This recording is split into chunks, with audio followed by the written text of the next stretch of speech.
তো সবাই কেমন আছে? আশা করি সবাই ভালো আছে। তো সবাইকে নমস্কার জানিয়ে আজকে আমি আরও একটা ছোট্ট ভিডিও বানিয়ে ফেললাম তোমাদের জন্য। তো আজকে আমি ব্যাকের কিছু ভালো এক্সারসাইজ তোমাদেরকে দেখাবো। তো যাতে করে তোমাদের ব্যাকটা কিন্তু খুব ভালো গ্রো করবে। তো প্রথমে চলে যাবো আমরা ল্যাট পুল ডাউন। তো ল্যাট পুল ডাউনটাও লাগাবে 3 সেট, নিজেদের পরিমাণ মতো ওয়েট নেবে এবং ঠিকঠাকভাবে করবে।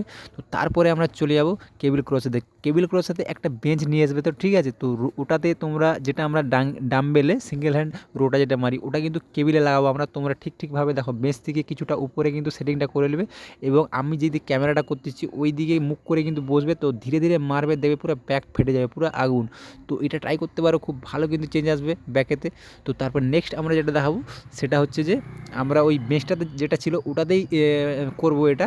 তো রোপ যেটা হয় ওই রোপটা বেঞ্চ থেকে কিছুটা উপরে লাগিয়ে রাখবে, ঠিক আছে। তো ধীরে ধীরে এইভাবে টানবে এবং ধীরে ধীরে ছাড়বে। তো তোমরা এটা ট্রাই করতে পারো, দেখবে ব্যাকে কিন্তু খুব ভালো এফেক্ট পড়বে এবং খুব ভালো গ্রো করবে এবং চেঞ্জও আসবে। তো তারপরে আমরা মিডিল ব্যাকের জন্য একটা স্টেপার বা ওয়েট নিয়ে সাপোর্টের জন্য নিয়ে নেবে।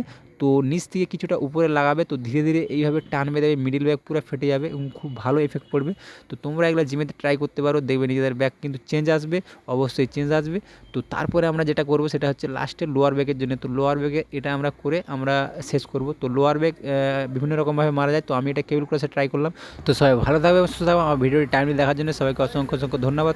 সবাইকে আমার মন থেকে ভালোবাসা এবং শুভরাত্রি জানিয়ে ভিডিওটা এখানেই শেষ করলাম।